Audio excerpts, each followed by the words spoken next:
मैं शिवकांत गौतम आप सभी का स्वागत करता हूं। आपने लॉगिन किया है one India YouTube Hindi channel.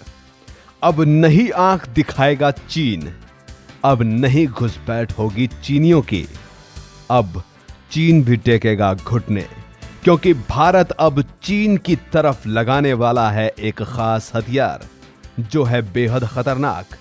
Bharat और अमेरिका के बीच 5,000 करोड़ रुपए में 145 M777 हल्की हॉविट्जर तोपों का सौदा हो गया है।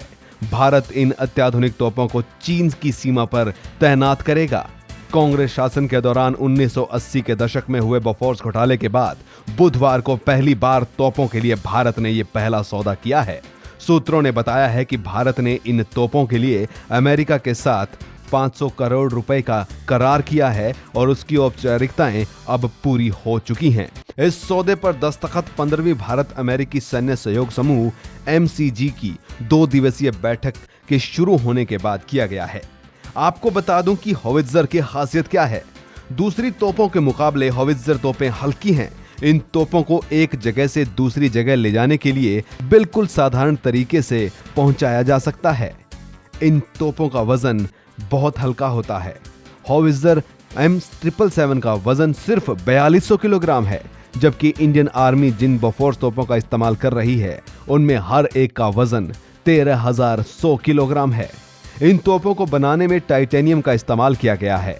ये 25 किलोमीटर दूर तक एकदम सटीक निशाने को टारगेट करके नेस्तनाबूद कर सकती हैं। वजन और मारक क्षमता के लिहाज से ये दुनिया की सबसे कारगर तोप मानी जाती है। यही वजह है कि अमेरिका ने इसे सिर्फ कनाडा, ऑस्ट्रेलिया के बाद भारत को बेचने का फैसला किया है। 1980 के बाद से इंडियन आर्मी की आर्टिलरी में कोई नई तोप शामिल नहीं की गई थी। बोफोर्स डील में हुए विवाद के बाद से ये हालात बने थे जो अब टल गए हैं। 500 करोड़ रुपए के सेल्फ प्रोपेलर्ड गन का मसौदा तैयार है। इसे L&T और सैमसंग टेक्विन बनाएगी।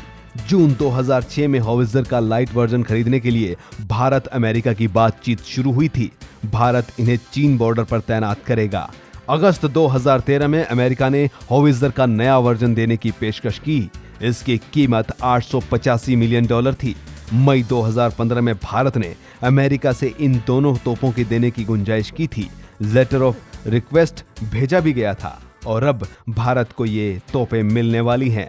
भारत सरकार अपनी आर्मी के लिए 2027 तक मॉडर्नाइजेशन प्रोग्राम चला रहा है।